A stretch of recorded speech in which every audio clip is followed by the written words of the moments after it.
Good evening. I'm Toby Katz, and on behalf of the Sisterhood of Temple Israel of Great Neck, welcome to another installment in our ongoing lecture discussion series in which we examine important contemporary issues in depth. Tonight's topic is the unconscious mind, discovering how we really think. Many of you saw the title and said, "Oh, great, now I'll finally know what my spouse is really thinking." Well, I'm sorry to disappoint you, but tonight we'll be dealing with more global issues.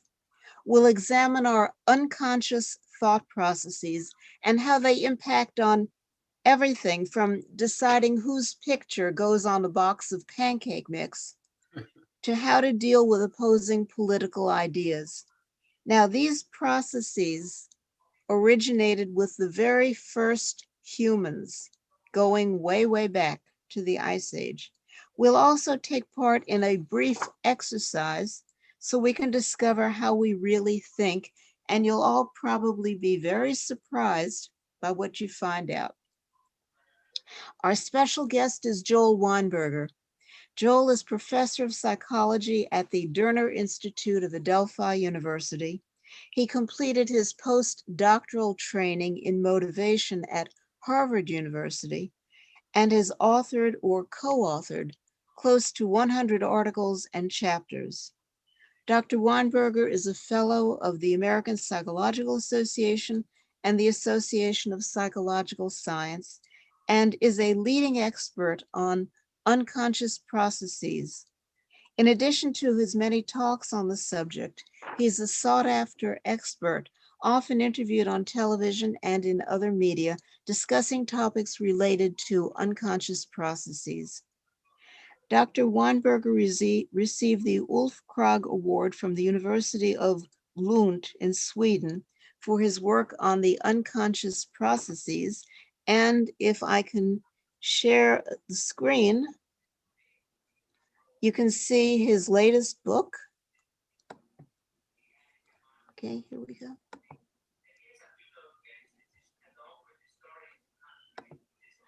Okay, this is his latest book about the unconscious. It's called Unconscious, the Unconscious, and he wrote it with Valentina Stoycheva.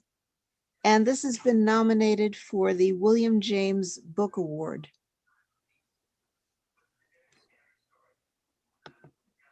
Dr. Weinberger is also a practicing clinical psychologist. So let's welcome Dr. Joel Weinberger. Thank you, Toby, and thanks for your very kind introduction.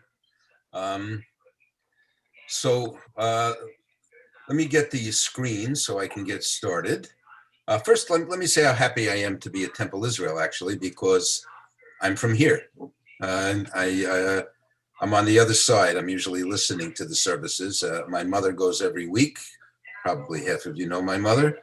And it's really a pleasure to be here and an honor as well. So thank you for inviting me, and hopefully you won't regret it when I'm done. So let me get started. If you can share the screen, that would be nice. Well, it's something you have to do. Okay, then I'll do it. Okay. I see it. You see it? Okay. Yes, I do. Screen. Yeah. I'm very tech savvy, not. All right, play from current slide. There we go. We can't see it. Oh, yeah, we see it now. Okay. So I told Toby before we started that it takes an academic about a half hour to clear his throat and say hello. So I will explain what I mean by that quickly. Toby said my talk is called The Unconscious, Discovering How We Really Think. Notice I have added words since then because academics have to have colons in front of everything and add a million words. So now it's how we really think with applications to bias, values, and politics. And I actually will cover all of that. That's a copy of my book. I should tell you that it took months and months to figure out what to title a book about the unconscious. And finally, we came up with the brilliant name, The Unconscious. So I'm a professor at Adelphi, as Toby mentioned. I also have a consulting company called Implicit Strategies, which is how I ended up with the political studies I'm going to show you and one of the business studies that I'm going to show you. I wrote this book and I practice clinical psychology. Occasionally I sleep, but not that much. So let's get started. So here's what I intend to do today. I'm going to start by just giving you some basics about how unconscious processes work. I will try and illustrate it with an audience participation thing. I'm going to ask you one question and you're going to say A or B to two things. I hope this works in Zoom. It's new to do this in Zoom, but we'll see. I think it'll work. I think it'll be fine. And then I'm going to talk a little bit about some applications, about values, about bias, which unfortunately Jews know a lot about, but I'm going to illustrate it with children's movies and how that unconsciously gets inside your head. And finally, since we can't avoid politics, I might as well address the elephant in the room and talk about unconscious processes as they relate to politics. So let's start with the science. You recognize Uncle Albert over there, the prototypical scientist. By the way, I don't know how many of you know this, but there is a member of Temple Israel who is a relative of Albert Einstein. And you can tell that because the last name is Einstein. But they're members of Temple Israel, and they're nice people too. I know them. So here's what the science has to say. Psychological science, not physics like Albert studied, is composed of cognitive science, neuroscience, and psychological science, and have finally come to agree on some core principles of how the brain and the mind work. Before I get to those core principles, let me say where the brain and the mind came from and why it is the way it is right now. And, you know, we all evolved from an earlier form of animal, and we ended up as human beings. But humans did something a little different because we changed our environment. You know, a lion evolved from perhaps a different kind of cat, but the environment stayed the savanna of Africa. We changed everything. We live in cities, we live in homes instead of caves and lean-tos and so on.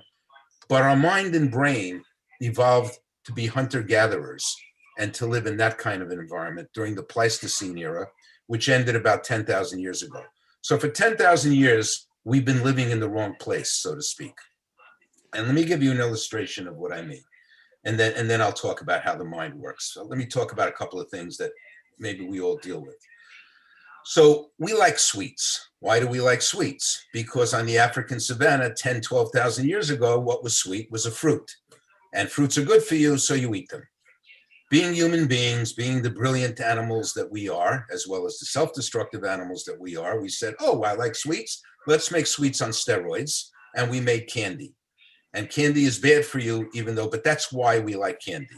That's why we like fats. That's why we like salt and so on.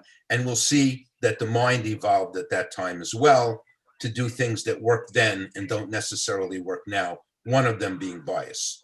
So let me move on. So here are the things.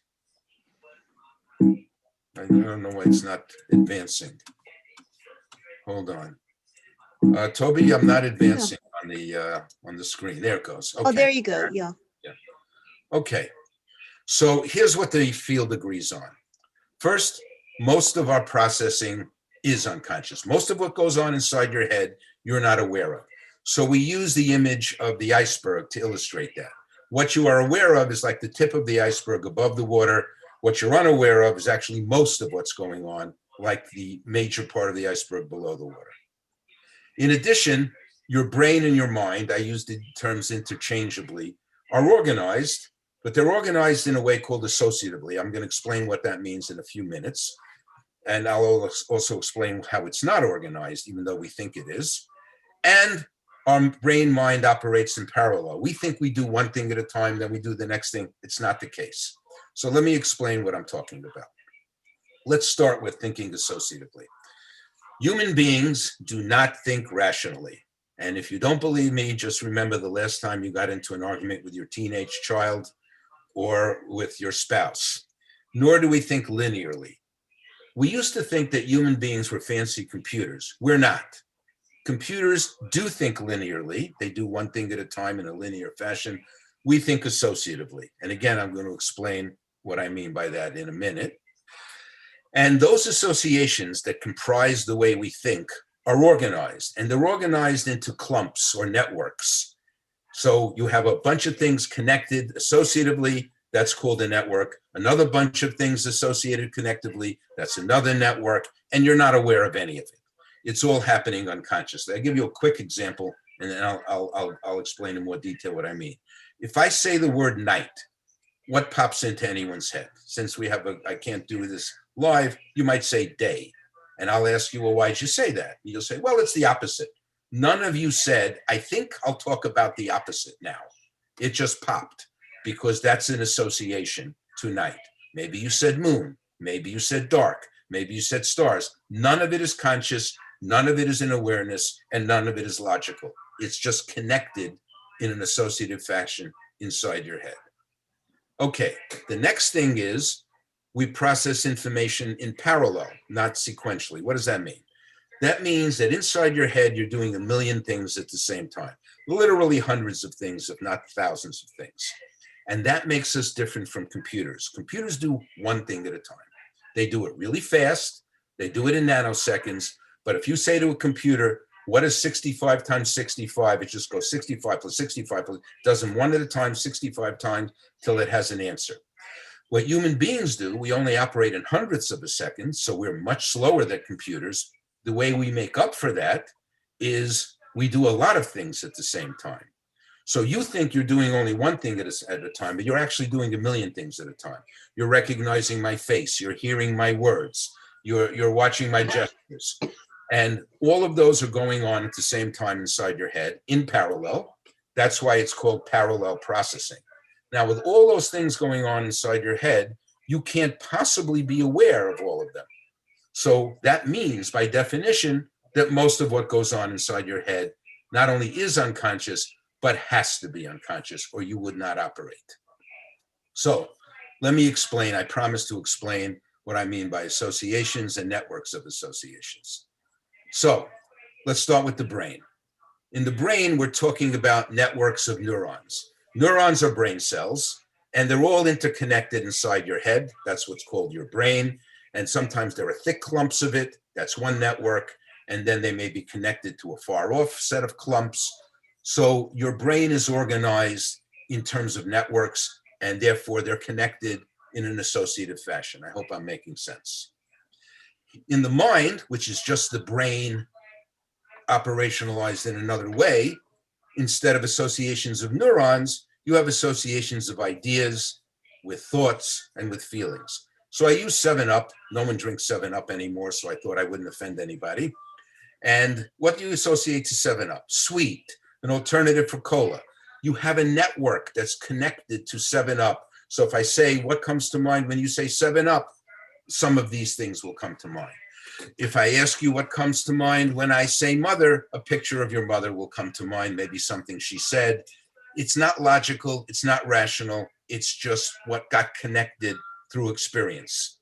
In the case of the brain, it was experience put neurons together. In the case of the mind, experience put experiences, feelings, thoughts, and so on together. Okay, let's move on. Here's the demonstration. I'm going to try and make this come alive because it's very academic, very intellectual. On the next slide, I'm going to show you a hypothetical jar, a picture of a jar. And let's pretend that jar is filled with personality descriptions of people, 100 personality descriptions.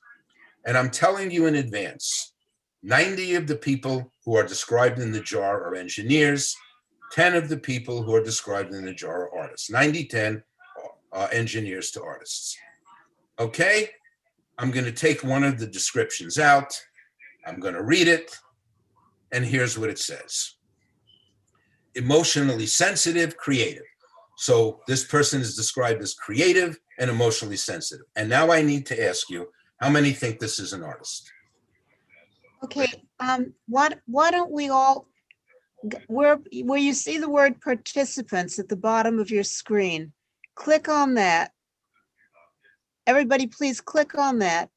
And where you see yourself, your name, you have an option to raise your hand. Okay, so we'll start. Artist. Well, I don't see the oh, yes, I do. It's way, way, way on the left. Okay. Okay, so if you think the person is an artist, raise your hand. So far, we only have one hand. I'll raise my hand. Okay, engineer. Anybody else? If you think the person is an artist, the hand is all the way to the Emotionally left on sensitive the and bottom of the screen. Oh, we have 3. Will anybody make it 4? Sold.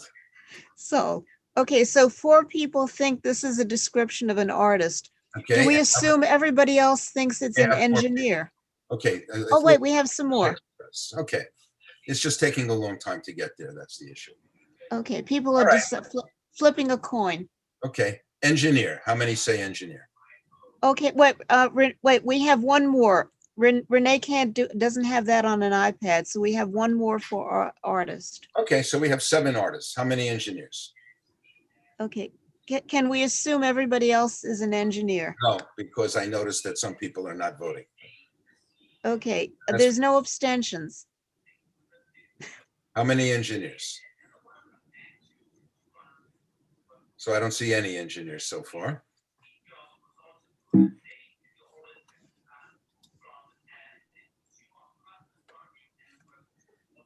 Okay, you can lower your hand if you vote. If you already voted, you can lower your hand. So what do we got, Toby? Like 7 or 8 artists and 7 or 8 engineers or something? Well, along we have the art. Nobody voted for engineers, so Okay, let's nobody assume. voted for engineer. Fine. Everyone. Let's voted assume for we can assume everybody else is an engineer. Nope. I'm saying that everyone is an artist and some people didn't vote. That's what I'm going to assume. Most people voted for artist. Emotionally sensitive and creative. If you disagree, let me know now. Or forever hold your peace. Or forever hold your peace. Good. Okay. So what did we have then? Most people say the person was Artist. an artist. Okay. Those of you who said this person was an artist are wrong and have to be wrong. And I'm going to explain why. And this is demonstrating the associativeness of it. If you remember, I said 90 out of 100 were engineers. I didn't hide that. I repeated it. I described it. I said 90 out of 100 engineers to artists, 90 out of 100. Oh. That means that you should guess engineer no matter what I say. Just bet the odds. Unless I say something that can only be true of an artist, like this person paints for a living and has never been an engineer in her life, you should say engineer. So what happened? What happened was what I said is how your mind operates. You relied on your unconscious associations. You paid no attention to the facts I gave you, to the rationality I gave you, and to the logic I gave you. You just paid attention to your unconscious associations and you automatically used them without thinking about it. And here's why. Here is your internal image of an engineer from the Big Bang. This is a guy whose character's name is Wolowitz. And this is what an engineer is supposed to look like. And by the way, the irony of it is, this is actually an artist because it is an actor portraying an engineer. But this is your image of an engineer. Here is what an artist is supposed to look like. Should have a waxed mustache and big eyes, probably should be stroking a cat. And this is actually Salvador Dali, who in fact was an artist. This is reality. This is a nice Jewish boy, Mark Saltzman. He teaches at Yale. He teaches bioengineering, and he's one of the top engineers in the country. This is what an engineer actually looks like, not like Wolowitz. And here is what an artist can actually look like. This is a rock star. In fact, this is a god of rock star, a rock star to rock stars. This is one of the founders of rock and roll, Buddy Holly. So what happened? Numerically, it's a no-brainer. 90 out of 100 were engineers. I told you that. Therefore, logically, go with the odds. Why wouldn't you go with the odds? Now, here's the rub. Do any of you actually believe that an engineer can't possibly be creative? Engineers are by definition creative. They solve problems. Can an engineer not be emotional? Why not? And an artist, if I did it the other way, can't be logical and nerdy? So why didn't you guess it right? You don't believe that an engineer must be this way. What happened was your automatic associations that you were unaware of to engineers and artists overcame your math abilities, your fairness, and your good sense, and you weren't aware of any of it. Not one of you said, I heard the math, I'm going to ignore it anyway, and I'm going to pick artists because boy, do I love my associations.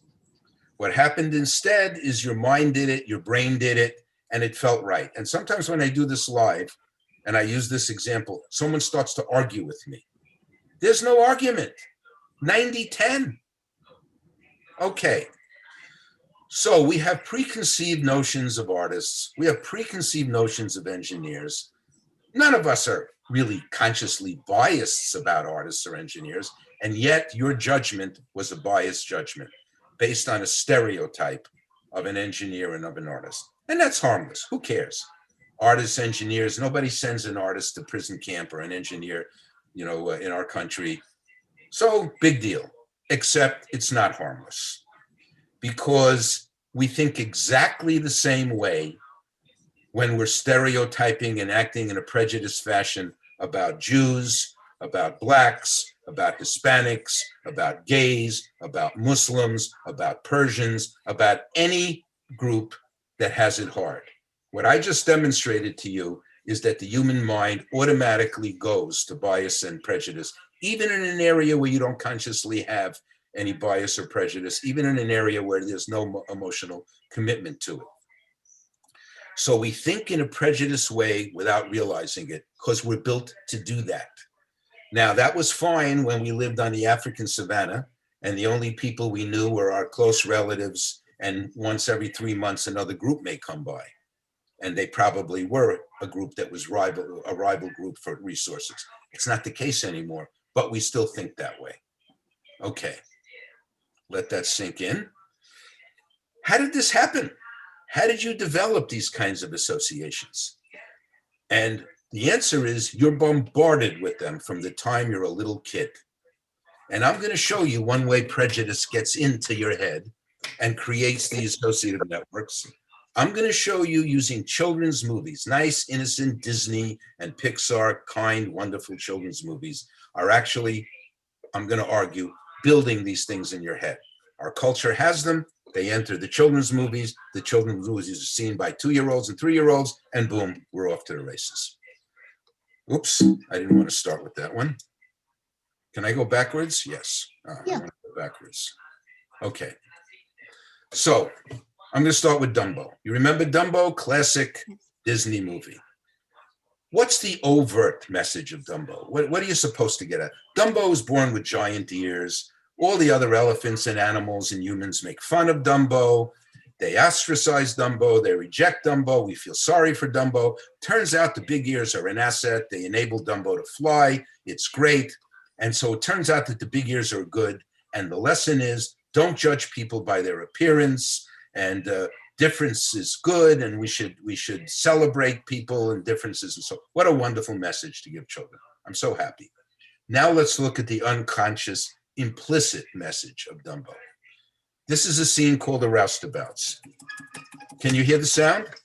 Yes. You're going to see the words on the bottom. I put subtitles on it. This is a scene from Dumbo, from the movie your little children see and you saw as a kid.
Okay, I'm going to let that sink in for a minute.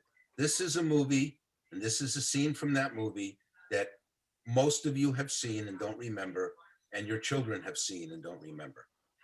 So because we're not live, I'm going to say it out loud, but I'm sure you noticed it. The people in this scene don't have faces, but they have dark skin. They're only good for working. They don't know how to read and write. And in the end, they're called hairy apes, and they don't care about money, but they're happy anyway. So the overt message of Dumbo, diversity is good. Don't judge people. The implicit message of Dumbo, unless they're darker skinned than you are, in which case they're no good. And this doesn't just apply to blacks, by the way. Darker skin in our culture is not valued. So this is getting into kids' heads. Now, what some people tell me is, well, this movie was made in 1942. We're not in 1942 anymore. My answer to that is, kids are still seeing it. They don't know when the movie was made. That's one answer. The second answer is, although it was 78 years ago, it hasn't changed. It's just gotten more subtle. And these are forming associations. So I'm going to show you, they remade Dumbo in the year 2019. This scene is no longer in it for obvious reasons. Here is Dumbo in 2019. This is a poster. I'm not going to show you a scene. From now on, I'll show you just posters. What color are Dumbo's eyes? I'll answer for you. They're blue. Blue. How many elephants in the world have blue eyes? Does anyone have a guess? I will explain it to you. If you multiply it by any number, it's still 0 because no elephants have blue eyes. So why does Dumbo have blue eyes? Because blue is good. Blue eyes are good. They're better than brown eyes. This is 2019. We're still showing this. We're still implicitly telling people that blue eyes are better than brown eyes. Now, think of the groups that don't get treated all that well, we among them. Most of us don't. I happen to have blue eyes. There was some Cossack in the woodpile somewhere in my background, I guess. But most Jews don't, and most people who get treated badly don't. So there's Dumbo. Okay, let's say that's a coincidence. I don't know how many of you have seen the movie Happy Feet. That came out in 2006, a modern movie. It's really Dumbo all over again.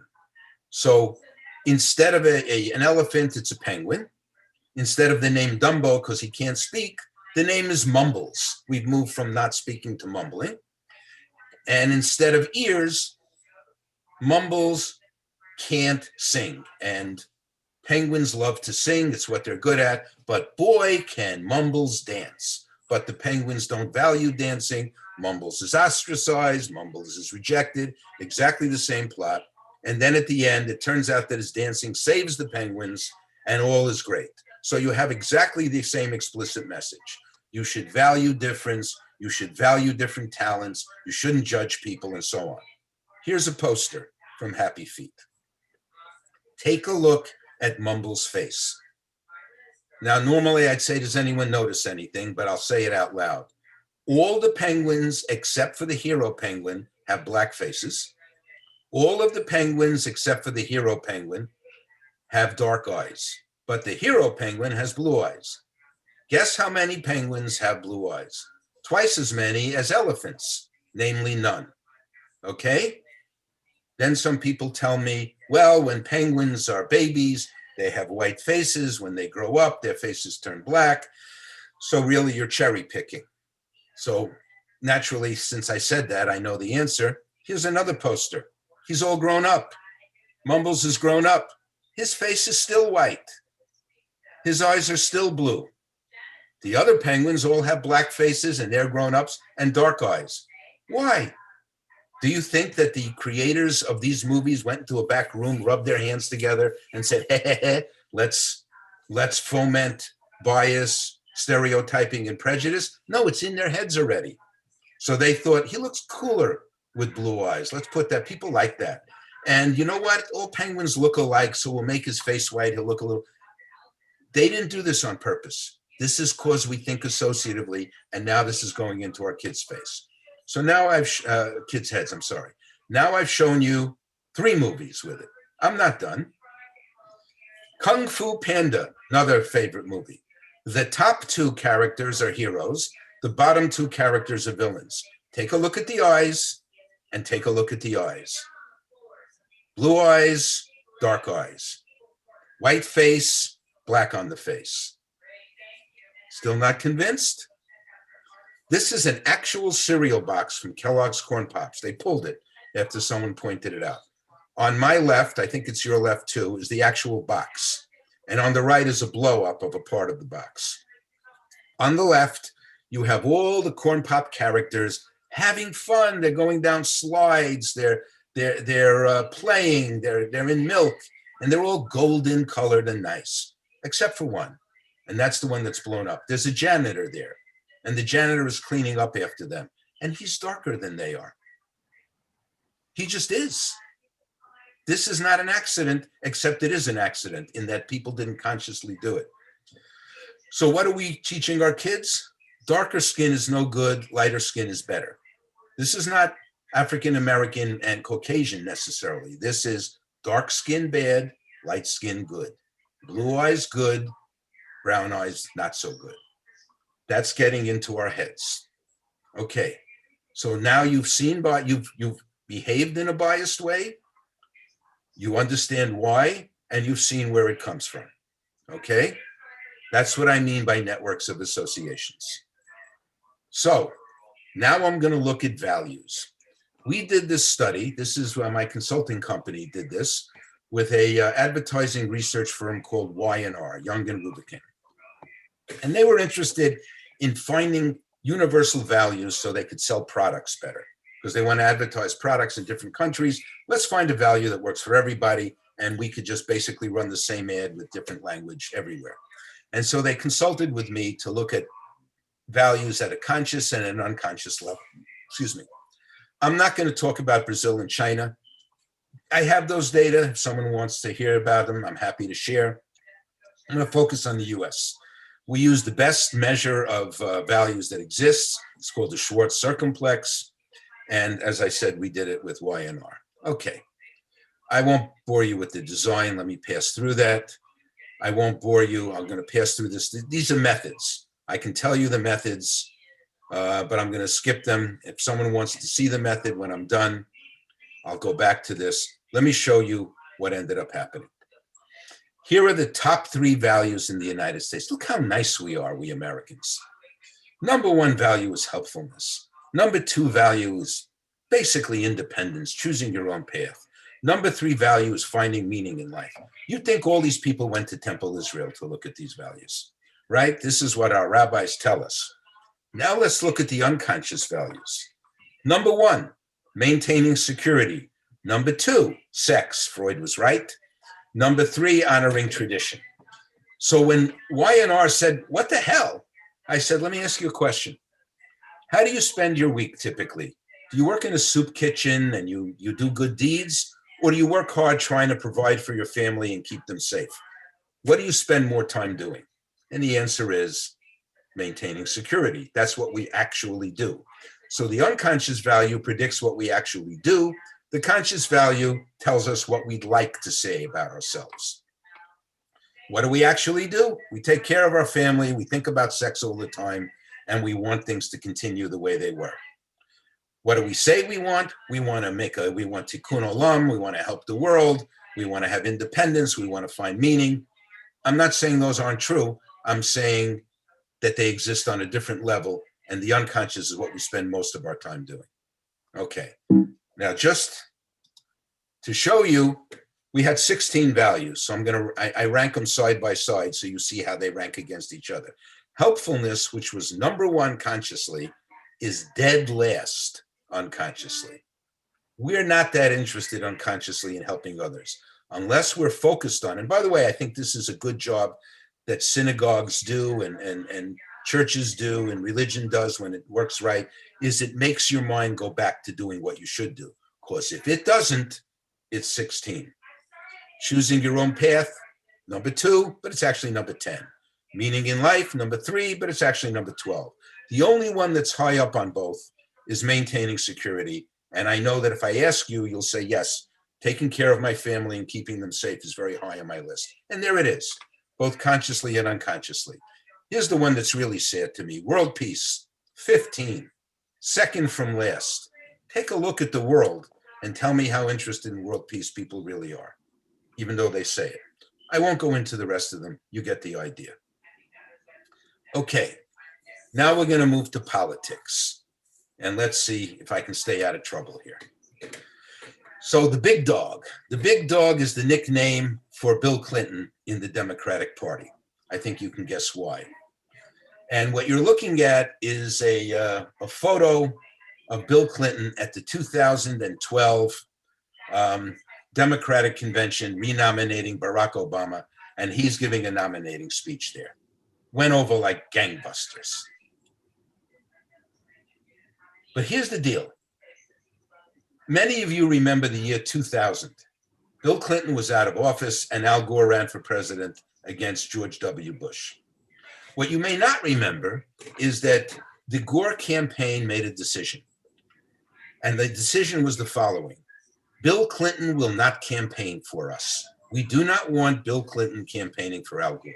Why not? Well, he got impeached. He cheats on his wife. People don't like him. I don't want people to associate me with this guy. So my colleague and I, Drew Weston, he's a professor at Emory, said, this is nuts. The guy was president twice. Somebody liked him. And by the way, if instead of me talking to the sisterhood and you had no choice, Bill Clinton was next door, I'd be talking to crickets. So we said, you're making a mistake. We tried calling the Gore campaign. You can imagine how thrilled they were to hear from 2 professors. So they ignored us. And we didn't have the technology to prove anything. But 4 years later, we got lucky because we then had the technology to do the kind of tests I'm going to show you online. And we had an opportunity. There was a guy named Gray Davis. He was then governor of California. I don't know how many of you remember. In any case, he was put up for a recall election. There was a petition. We don't like the guy. We want to get rid of him. By the way, that seems to be happening now with the current governor of California. But in any case, Gray Davis is up for recall. Bill Clinton volunteers to campaign for him, and Gray Davis makes the same, pardon my French, stupid-ass decision to not have Bill Clinton help him. But this time we could test it. So, a week before the election, we ran the following study online in California. You see photographs of Bill Clinton, and that's Gray Davis is the other guy you may not recognize. And what we did was we presented a photograph of Bill Clinton, but people didn't know we did it. We presented it quickly so that the brain can process it, but you didn't realize you saw it. And then we presented a picture of Gray Davis that you could see clearly. So as far as people were concerned, all they saw was Gray Davis. We were asking them to rate Gray Davis. What do you think of him? So on and so forth. Then in another condition, no Bill Clinton, just Gray Davis. And then we said, rate Gray Davis. Tell us what you think of this guy on a rating scale. I hope I'm being clear what we did. Okay. What I'm going to show you in terms of the results is what we focused on. We focused on negative evaluations. Why? Because it's a recall election. It's about the governor was no good. That's really what it was about. So negatives are what mattered. And also, attack ads work. And I could explain in a whole other talk why attack ads work.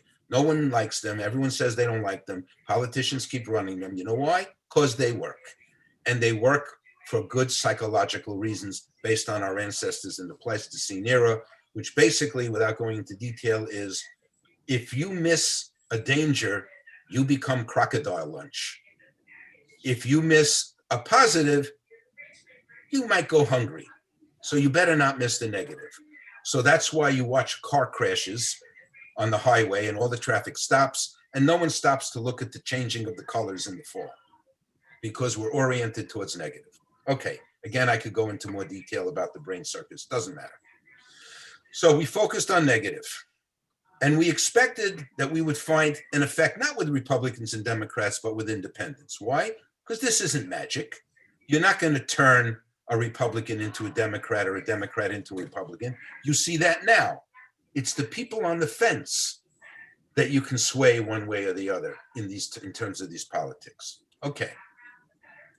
So let me explain these findings, which we published in a journal called Political Psychology. The red are Republicans, the blue are Democrats, like we use nowadays, and the green are independents. On the left side of the screen is just Davis. And these are negative ratings. So the higher the rating, the more negative. That's counterintuitive, but bigger number, more negative. So the Republicans, they don't like Gray Davis. Take a look, 3. The Democrats are kind of neutral, so they don't love him. They're not really negative, that's the blue. And the independents, they're really negative on Gray Davis, which is why he's in trouble. Now we show the condition where we show Clinton. The Republicans still don't like Gray Davis. If anything, they dislike him more because they don't like Clinton either. So it went up. The Democrats slightly improved in terms of negativity, but not much. But look at the independents. They did a 180. When we just showed them Gray Davis, boy, they have big time negative feelings about Gray Davis. We combine them with Bill Clinton and the negative feelings go away. Go away. Dramatic results. So maybe had Gore and had Davis allowed Clinton to campaign for them, maybe they would have won. And maybe from now on, campaigns ought to look at unconscious and not just poll results.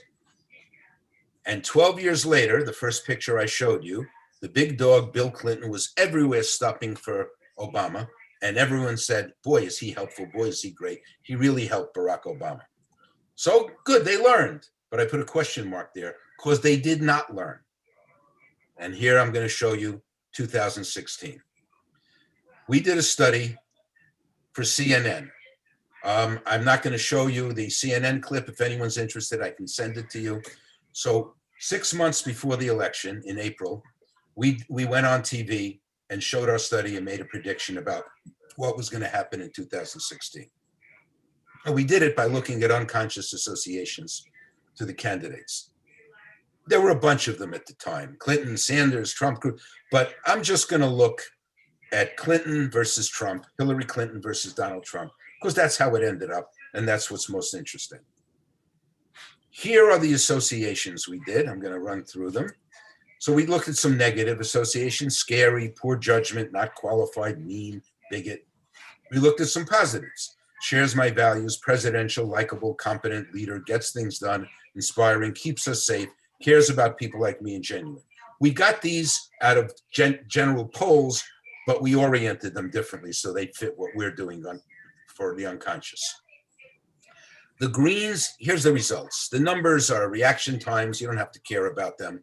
The longer the line and the higher up, the stronger it is. Green is good, red is bad, like red light, green light. So green light means go, red light means stop. Here's Trump. Far and away, the most positive, so the highest association for Donald Trump is leader. And then comes bigot, because people have called him a bigot. And then comes a bunch of greens. If you look at this, there's a couple of negatives, but they're mostly near the bottom. And there's some really strong positives up at the top. Now, if you look at the very bottom, likable is all the way at the bottom. Donald Trump, not likable. You think he's in trouble. And he would have been, except, let me just tell you what we said. And I want to emphasize, we said this 6 months before the election. This is not us talking in December or late November. This is in April. We said Donald Trump in 2016 is seen as first and foremost a leader. And although he is presidential and shares my values and can keep us safe, he's also bigoted, prejudiced, opinionated. He's somewhat inspiring, a little bit scary too, though. Cares about people, not that much, but a little bit. Genuine, a little bit mean. He's not, I don't know if he's going to get things done or not. I'm not worried about him being qualified. Not qualified is near the bottom. I'm not worried about him. I don't know if he's competent or not. Poor judgment, I'm not worried about. And by the way, he's not that likable. Here was our prediction. People have a lot of positive associations to Trump, but do not find him likable and question his judgment and competence despite what they see as important assets. He is a flawed candidate, but with a lot of powerful positives. He triggers extreme reactions. Remember, this is months before the election, both positive and negative. But even his supporters do not see him as very likable. He can win, we said, but must counter perceptions of poor judgment and present himself as qualified to get things done. He must also address not being liked and being bigoted. So we're saying he's got a shot. Never mind the polls. And here's why he has a shot. Now let's look at Hillary. Hey, she's got red all the way up at the top. What is it? She's scary. And then she's got red at number 4, poor judgment. I believe that came from the emails, if you remember. She handled that badly. She called people deplorables. She went to West Virginia, where they live on coal mines, and said, I'm going to close the coal mines. That's where I think this comes from. So you have a more mixed bag here. Shares my values, presidential, gets things done, but she's also not so nice to people, and so on. You see, this is more mixed. But look at the bottom. She's also not likable. This cancels out Trump's not being likable. In fact, she scored lower on likable than Donald Trump. So here's what we said. Although Hillary Clinton shares my values, she's scary. She's presidential, but I have some worry about her judgment, although she can get things done. I'm not worried about being qualified. She seems genuine, but she's very prejudiced and opinionated. She's a leader. She cares about people, but she can be mean. I don't see her as someone particularly inspiring and competent, or someone who can keep us safe. And by the way, not really likable. She has the qualifications to be president, but she's simply not likable, and there's some doubt about her competence and ability to deliver. Here's our prediction. Clinton triggers extreme reactions. You are either for her or against her. It's hard to be on the fence, and it is difficult for anyone, even her supporters, to really like her. She will garner pro and anti votes. The anti votes have passion, but there is little pro passion. She can win, but her support is not deep and her support is not strong. And that's, by the way, how she lost. People did not turn out. Okay, let's move to 2020, because that just happened. This time we didn't get on CNN. COVID pushed us off. We were scheduled to be on CNN. And all the crazy stuff that happened this year with the rioting in cities and COVID and Trump getting COVID. But we did the study, so I'm going to show you. The blue means good stuff. The red means bad stuff. This is Biden versus Trump in 2020. Biden stronger on getting things done. Biden much stronger on inspiring. Biden much stronger on leader. That's a change for Trump. Biden more likable. What's Trump stronger on? Bigot, but also he keeps us safe. Also he cares about me. And also he's competent. Remember, Biden was supposed to be demented, so he wasn't competent. So you see a mixed bag here, with Biden having a slight edge. So what did we say? We said Biden is more inspiring, more likable, and more of a leader. Trump is more competent, cares about me more, and will keep me safe. And we say the fear of BLM and so on. Okay. We were able to compare Trump 2016 to 2020 to see what happened in the intervening 4 years. So he did better on getting things done because he got some stuff done. So you see it. Now remember, these are unconscious. We're not asking, we're measuring these things in a special way. He got more scary. He was more inspiring back then than now. So although he gets things more done, he's also more scary, less inspiring. He was much more of a leader, seen as back then. He has more poor judgment now. He shared my values better back then. He was more presidential back then. He's more likable now, but he kept us safe better back then. He went down. So we predicted that Biden would win, but it wouldn't be a killer. And we were right again. So I'm done. Let me summarize what I hope I got across. We are not computers. We are not fancy computers. We're something totally different. We function in a different way. Most of our functioning is unconscious and has to be so. We are organized in an associative fashion. I hope I demonstrated to you that so are you. We operate in parallel. We do a lot of things at the same time. We don't operate in a series. Unconscious associations affect everything. It affects everything we do, from stereotyping to values to the effects of political messages. Thank you. I will unshare. I hope I didn't talk too fast in my Bronxish way. Okay. Joel, thank you. This was fascinating. Thank you. As I said when we initially, I had a choice between psychology, sociology, and anthropology. I took anthropology. Now I'm sorry I didn't take psychology. This was really fascinating. We had one question. Andy Katz, do you want to ask the question? I see the question. So let me answer. Okay. I hear this a lot. By the way, Andy is also a psychologist. Okay. Clinton lost. This thing that she won the popular vote is not how our system works. And we calculated that because we had a representative national sample where we overrepresented from swing states. So our prediction was not who's going to get the most votes. Our prediction was who's going to win and why. And we were right. And unfortunately or fortunately, depending on your point of view, popular vote doesn't work. What that means for us New Yorkers is that our individual votes in New York are worth less than an individual vote in Arkansas, because you either get the votes or you don't for a state. So that's just the way it is. So to say Clinton won the popular vote, that's true. I don't have to explain it because I calculated that as part of what my prediction came from.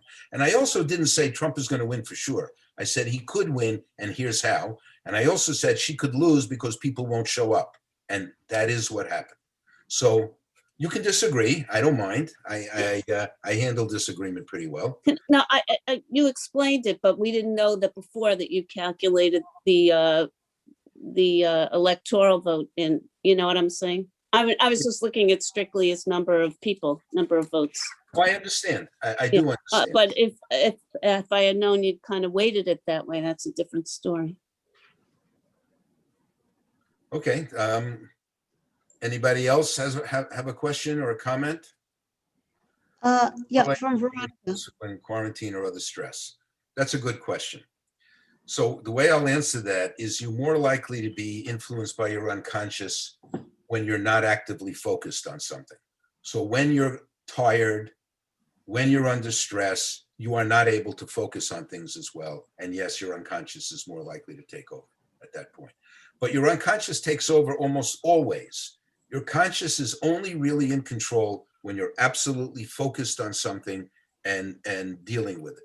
So you can say consciousness predicts short-term and focused behavior.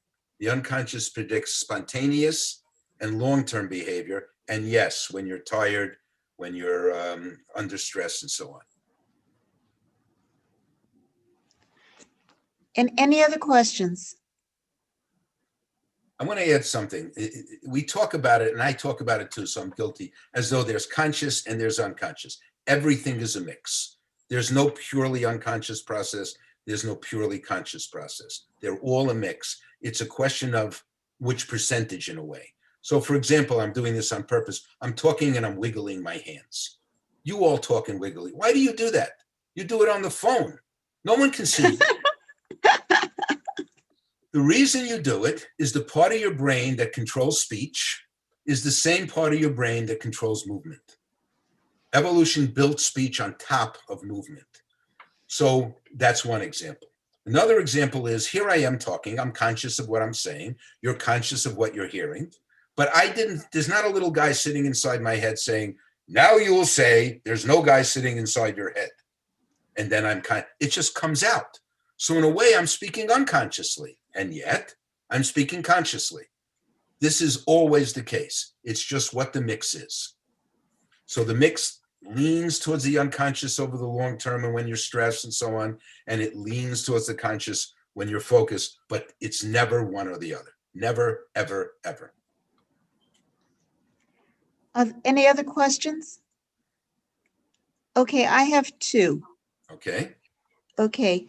I'm an ethnic New Yorker. I talk with my hands. Good friends of mine said, if I tie your hands behind your back, you'll be silent. And she was right. Mm-hmm. In other parts of the country, gesturing is not the norm. Mm-hmm. And I had a client who was an ethnic New Yorker. Mm-hmm. She was working in the Midwest and she spoke with her hands as we do. Mm-hmm. And at the end of her presentation, one of her members of her audience came up to her and said, "Oh, this is so wonderful. You translated your entire presentation into sign. Because we do this and nobody else does. Yeah. One other question, and then we had somebody also in chat with a question. You want me to address that? I'm sorry? You want me to address that? Well, I have, do that and then I'll come back, please.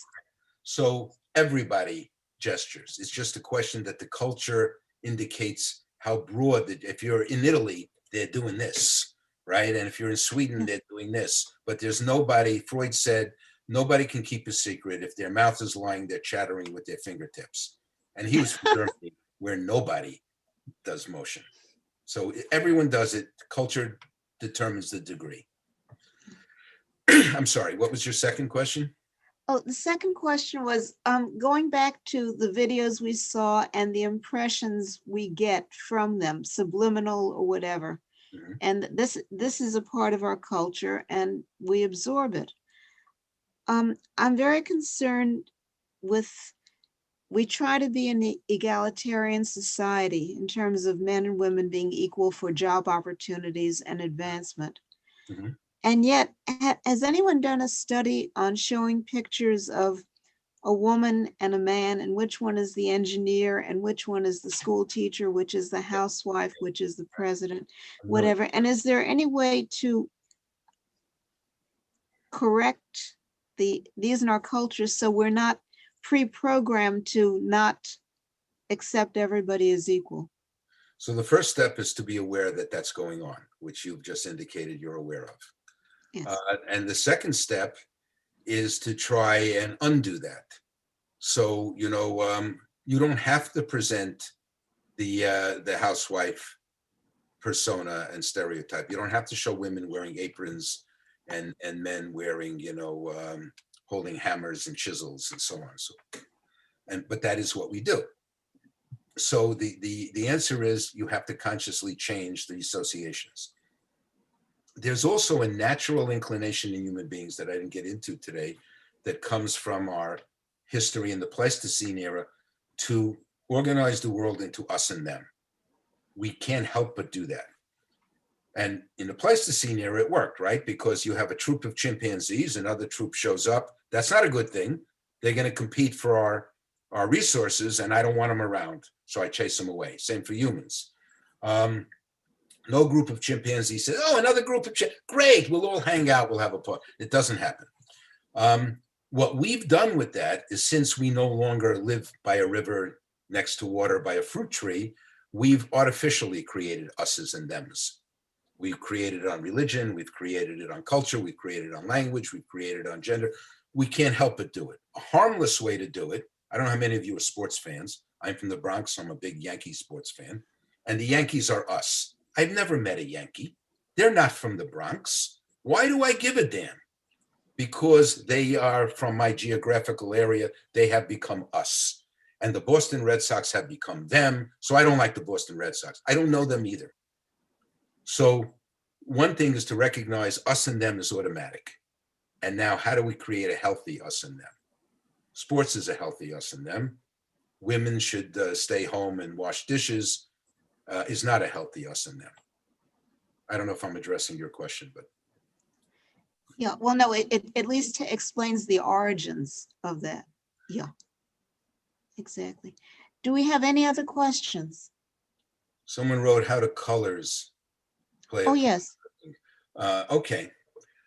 Colors, it depends what your associations are to the colors. I'll give you an example of what I mean. The color blue.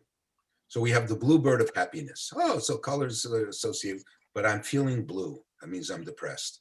So it depends, what is your personal association to a color? Colors trigger affect. They trigger emotion. That we know. We're not sure why that's the case, but we know that it does that. So red is fiery, and blue can go either way, as I just described. Green is grass and goodness, but it's also jealousy. So, but everything I mentioned is affect. Colors trigger affect. But which affect and how strongly, that depends on your associative network, at least as far as I know. I hope I'm addressing that question. Did anybody have anything to add? Hey, Joel, do you have anything to add? Don't ask an academic if he has anything. Uh, I'm very thankful that you invited me. It makes me feel more like a member of the community, more like an us than a them. So I'm very appreciative of that.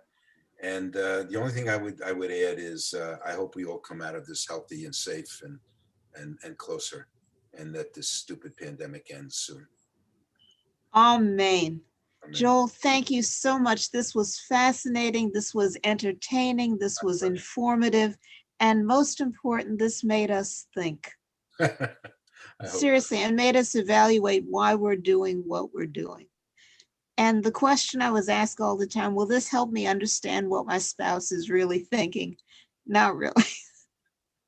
We'll help you understand how human beings think. That does it. I'll do a spouse thing. Why not? Okay. So here's the spouse thing. Women get angry at men because the man is watching a TV show and the woman comes and wants to talk to him and he goes like this, watching the show. It's like, well, so you're watching, why can't you talk to me? And the man is thinking, what's wrong with her? I'm watching a show. Why is she trying to talk to me? And the answer to that is, not always, but often, women's brains are organized so that they can multitask better. Because back in the Pleistocene era, they had to multitask more. They were dealing with gathering, they were dealing with children, they were dealing with social stuff. And men were going off hunting and gathering, and they had to like focus on things. They don't want distractions. So we're still built like that. So I've got to watch a football game. And my wife in the fourth quarter with 2 minutes left thinks it's a good time to have a conversation with me. And I'm like, 2 minutes. And she's like, so what? We can talk and watch the 2 minutes. And so that's a reading your spouse's mind if you want one. Okay, I hope all the husbands out there really appreciated that. But by the way, in terms of, in some societies that we call primitive, and I hate that term, women also hunt. I know. In the rainforests of the Philippines, women hunt, and their kill ratio is higher than the men's.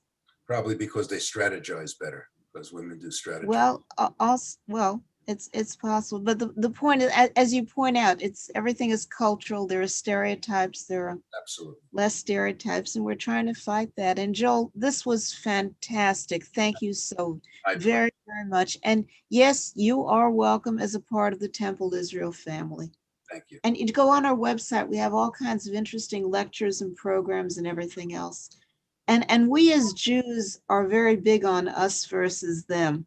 Yeah. We're 0.003% of the world's population, and we are the us, and 99.997% is the them. And that's kind of egotistical, but whatever. Yeah, I'm unfortunately aware of that. To most people, we're the them. Yeah, exactly. Joel, thank you so much. Thank you, everybody, for coming. Watch for our next program and stay safe, everybody. And happy Purim. Thank you. Zagazun. Happy Purim. Thank you so much, Joel. It was really interesting. This is the Einsteins. It was very interesting. Thanks a lot. Bye-bye. Bye-bye. They really are related, by the way. I know they are. And they actually met him. Their grandson is a friend of my son. So we actually, Really? yes. And they're friendly Okay. with my mother. So I'm aware of the lineage. I wasn't making it up. No, I realized you were. Andy Katz also sent you a thank you. Andy is also a psychologist. Oh, good. Oh, yes. Andy asked a question about the numbers, the Yeah. popular vote. Yes. Yeah. And I wasn't clear about it. I actually went to Derner. That's where, You went to Derner. When? but it was right before you came. Yeah, Really? Yeah. We didn't overlap. I came in 89, I think. right. And I graduated in 88. Oh, Yeah. you really did just miss me. Right. Okay. Well, it's always good to meet another Derner. alum. Yep. George Stryker lives. Yep. He was my advisor. I'm still friendly with George. He's living in Washington now. Yep. So, okay. That's a nice way to end it, to meet a fellow Derner. Yeah.